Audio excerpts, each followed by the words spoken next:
Graça e paz, meus irmãos, minhas irmãs inscritos aqui no canal. Eu quero compartilhar com você um vídeo ao qual eu tive acesso. Fala sobre a explanação do Dr. Douglas Roberto, um pastor renomado, um teólogo renomado dentro da Convenção Geral das Assembleias de Deus no Brasil. O Dr. Douglas Roberto, mediante audiência pública no Superior Tribunal Federal sobre a DPF 442, faz uma abordagem muito técnica sobre o tema liberação do aborto até a 12ª gestação. Eu quero compartilhar com você esse vídeo. Preste atenção na explanação desse renomado e nobre pastor, Dr. Douglas Roberto. Que Deus te abençoe e que o Senhor Deus possa te instruir acerca dessa linda explanação em defesa da vida. Deus te abençoe e vamos à explanação do Dr. Douglas Roberto.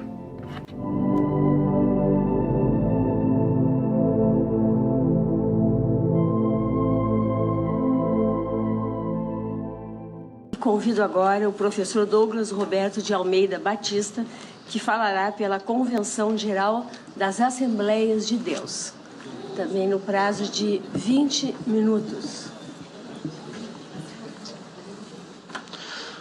O professor Douglas Roberto é bacharelado em Pedagogia e Teologia, mestrado em Ciências das Religiões, doutorado em Teologia, licenciado em Filosofia, especialista em Docência do Ensino Superior, é presidente das Assembleias de Deus no Distrito Federal e dada a Ordem dos Capelães Evangélicos do Brasil.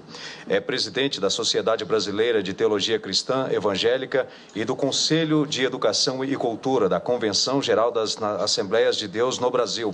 É diretor-geral do Instituto Brasileiro de Teologia e Ciências Humanas e editor-geral da Rede de Estudos Pentecostais Assembleanos.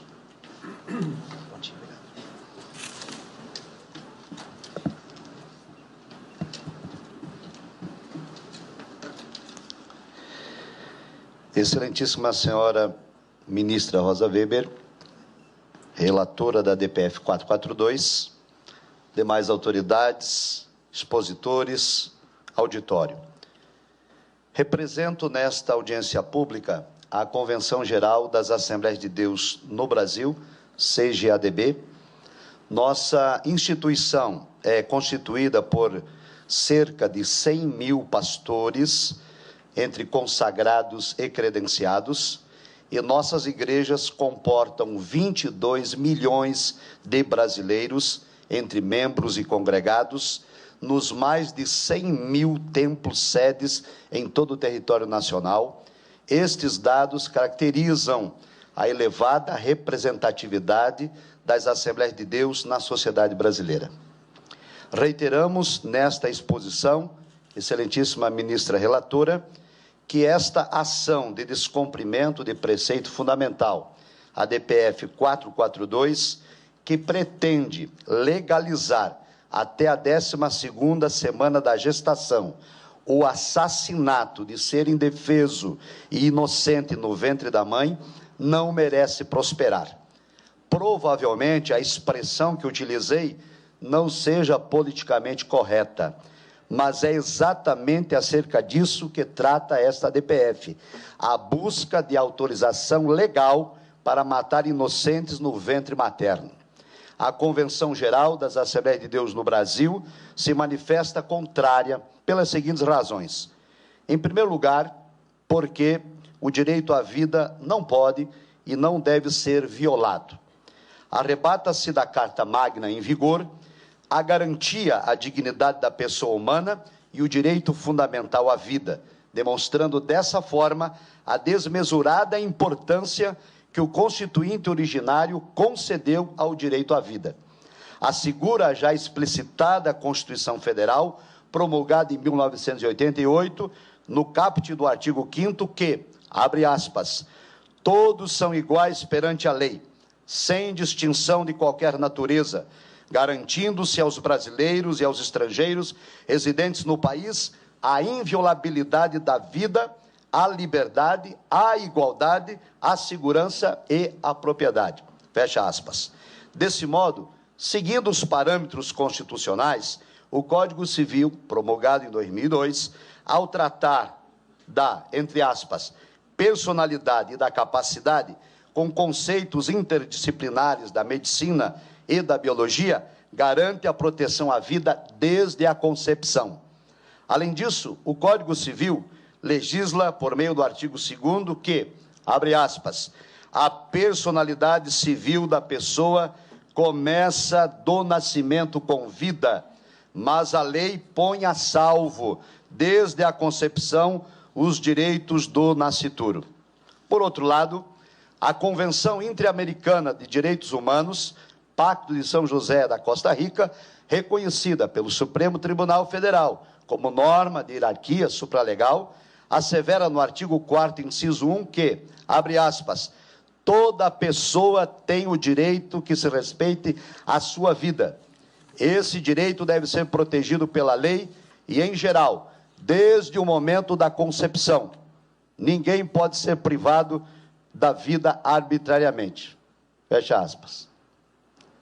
Não obstante, militantes da cultura da morte questionam quando ocorre o início da vida. Contudo, a embriologia já esclareceu o apontado, porque, empiricamente, a vida tem início com a fecundação do espermatozoide, gameta masculino, com o óvulo, gameta feminino, formando uma nova célula, um novo ser, zigoto. Expositores pró-aborto afirmam que não é possível, por meio da ciência, definir o início da vida. Então, com a devida vênia, aos indecisos e inseguros, cabe a aplicação de um preceito fundamental do direito. Na dúvida, pró réu. E que fique claro que o réu aqui é a verdadeira vítima, isto é, o ser vivo, inocente e indefeso no ventre da mãe.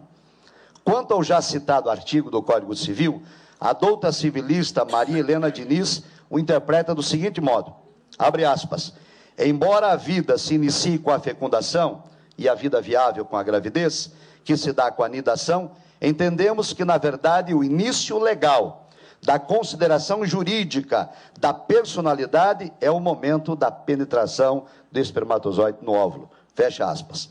Desse modo, douta ministra, fundamentados em tais dispositivos legais, arruaza-se com excelência o pretérito do início da vida, ou seja, na fecundação dos gametas.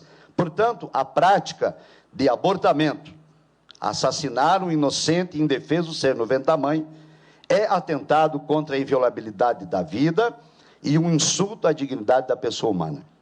Para nós, excelentíssima ministra relatora, data vênia, o ordenamento jurídico é claro, isto é, o direito à vida não pode ser mitigado por qualquer outro direito, haja vista que todos os demais direitos são oriundos do direito à vida.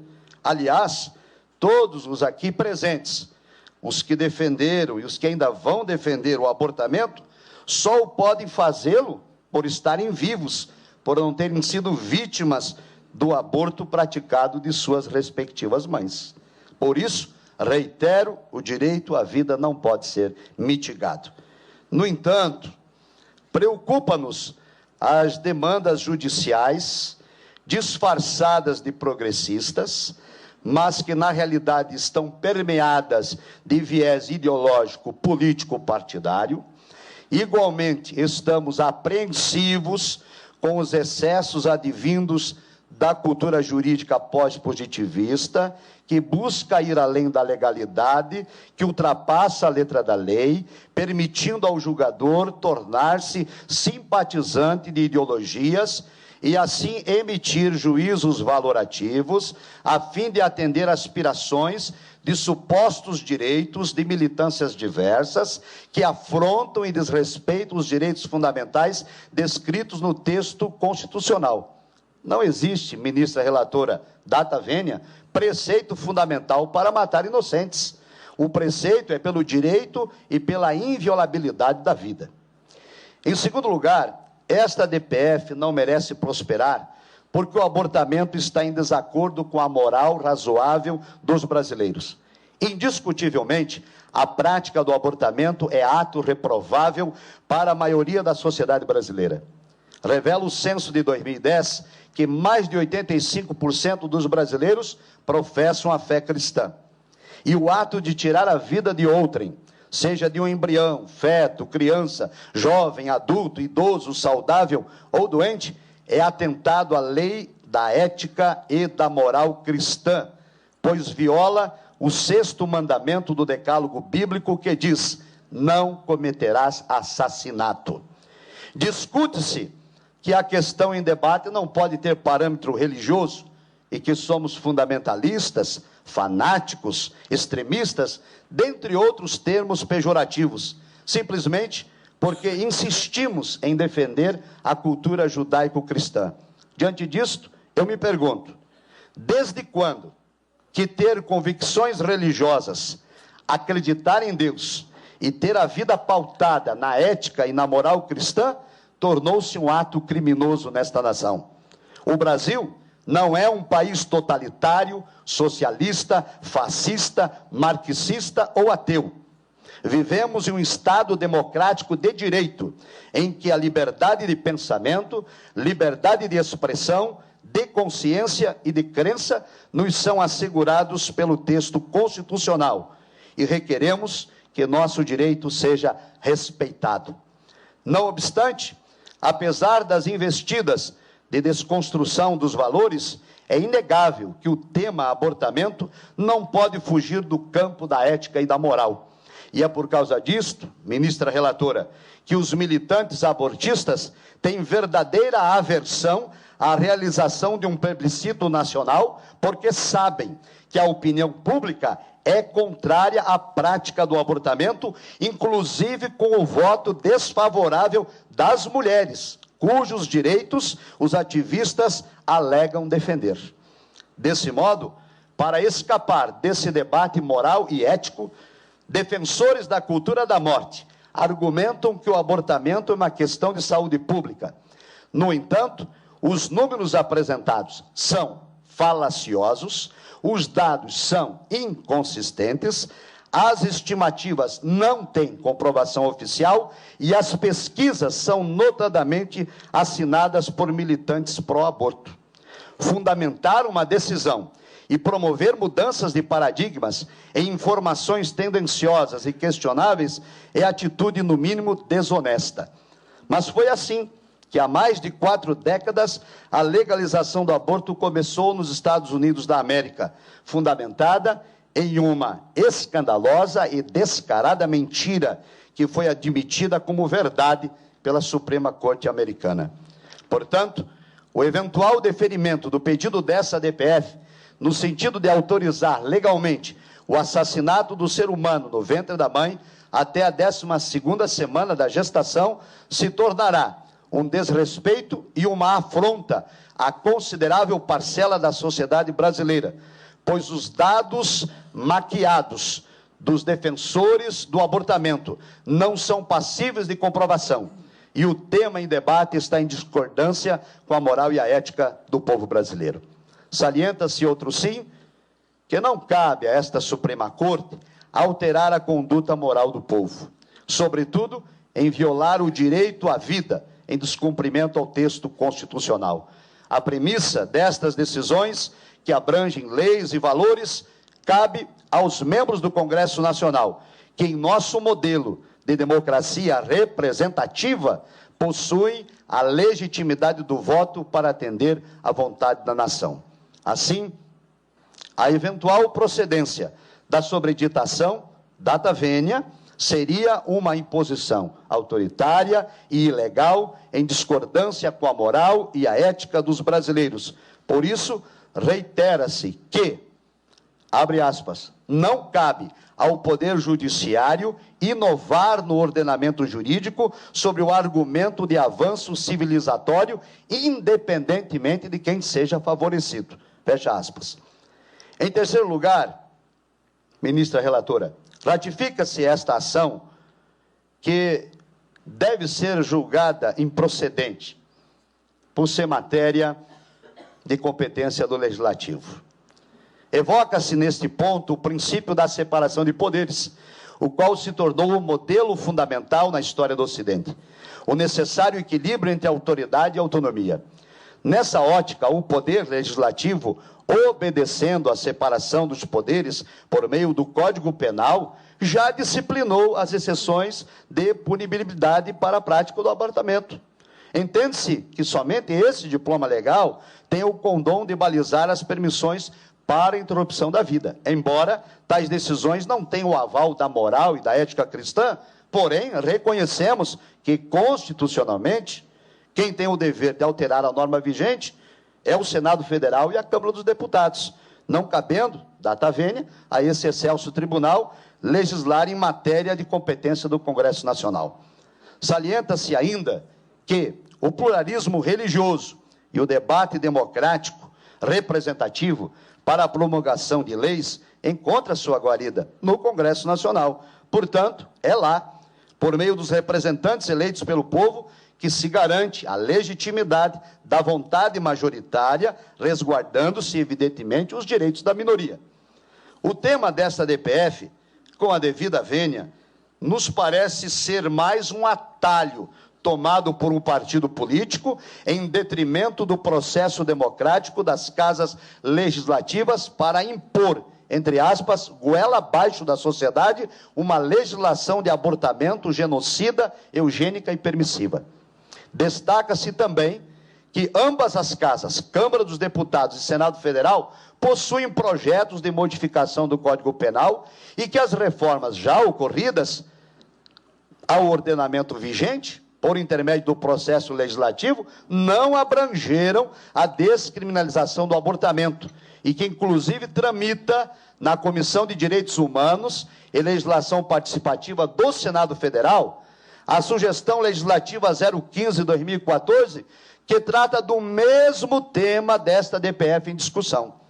Assim, preocupa-nos, excelentíssima ministra, data máxima vênia, que esta DPF tenha sido instaurada. Uma vez que o parágrafo 1º do artigo 4º da Lei 9.8882/99 diz textualmente que, abre aspas, não será admitida a arguição de descumprimento de preceito fundamental quando houver outro meio eficaz de sanar a lesividade. Fecha aspas.